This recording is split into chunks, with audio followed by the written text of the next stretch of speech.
നയനയുടെയും ആദർശിൻ്റെയും promo റിവ്യൂയിലേക്ക് എല്ലാവർക്കും സ്വാഗതം. അങ്ങനെ നമ്മളെ നയന പറയുന്നുണ്ട് കേട്ടോ. അവന്തികയ്ക്കാണെങ്കിൽ നവീൻ ആ ബന്ധത്തിൽ നിന്ന് വേർപിരിഞ്ഞ് പോയപ്പം അത് അവന്തികയ്ക്ക് നല്ല ഷോക്കായിട്ടുണ്ട്. അതുകൊണ്ടാണ് ഇപ്പോൾ അവന്തിക നിർബന്ധം പിടിക്കുന്നത് അനിയെ കല്യാണം കഴിക്കണമെന്നും വേണമെന്നൊക്കെ നിർബന്ധം പിടിക്കുമെന്ന് പറയുന്നുണ്ട് കേട്ടോ. ആ സമയത്ത് നമ്മൾ അനിയാണെങ്കിൽ ആദർശിൻ്റെ അടുത്തും നയനയുടെ അടുത്തും പറയുന്നുണ്ട്, എന്തായാലും അവൾ ആ ഒരു വാശിക്ക് നിന്ന് കൊടുക്കാൻ എന്തായാലും എന്നെക്കൊണ്ട് പറ്റത്തില്ല. ഇഷ്ടമല്ലാത്തൊരു കല്യാണം എൻ്റെ തലയിൽ കയറ്റി വെച്ചതിൻ്റെ വിലയ്ക്ക് ഞാൻ കിടന്ന് എത്രമാത്രം അനുഭവിച്ചെന്നറിയാലോ. എൻ്റെ പരിക്ക് ഇതൊരിക്കലും തീർന്നിട്ടില്ല.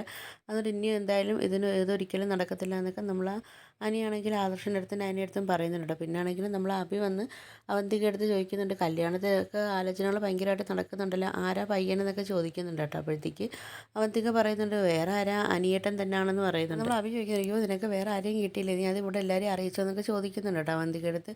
പിന്നെ ആണെങ്കിലും നമ്മൾ അനി വന്ന് അവന്തിക അടുത്ത് നോ എന്ന് പറയുന്ന സമയത്താണെങ്കിൽ അവന്തിക പറയുന്നുണ്ട്, ഞാൻ അന്ന് അനിയേട്ടൻ്റെ അടുത്ത് ചോദിച്ചില്ലേ നന്ദു മനസ്സിലുണ്ടോ എന്നൊക്കെ ചോദിച്ചില്ലേ എന്നൊക്കെ ചോദിക്കുന്ന സമയത്ത് അനിയേട്ടൻ അതൊന്നും ഇല്ലയെന്ന്, നിങ്ങൾ ഫ്രണ്ട്സാണെന്നൊക്കെ അല്ലേ പറഞ്ഞതെന്നൊക്കെ പറയുന്നുണ്ട്. എനിക്കറിയാം അനിയേട്ടൻ്റെ മനസ്സിൽ നന്ദു തന്നെ ഉള്ളതെന്നൊക്കെ നമ്മൾ അനിയടുത്താണെങ്കിൽ പറയുകയൊക്കെ ചെയ്യുന്നുണ്ട്. അവത്തേക്ക് കാര്യങ്ങളെല്ലാം നമ്മൾ അനിയാണെങ്കിൽ വന്ന് നന്ദുവിൻ്റെ അടുത്തൊക്കെ പറയുന്നുണ്ട് കേട്ടോ. അപ്പോൾ നന്ദു ചോദിക്കുന്നുണ്ട്, നിനക്കൊന്ന് എല്ലാവരെയും ഉപേക്ഷിച്ചിട്ട് എൻ്റെ കൂടെ ദൂരെ എങ്ങോട്ടെങ്കിലും വരാൻ പറ്റുമെന്നൊക്കെ നമ്മൾ നന്ദു ആണെങ്കിൽ ചോദിക്കുകയൊക്കെ ചെയ്യുന്നുണ്ട്. അങ്ങനെ നമ്മൾ നന്ദു ആണെങ്കിൽ ആ ഭയങ്കര വിഷമത്തിലൊക്കെ നന്ദു നിൽക്കുന്നുണ്ട്.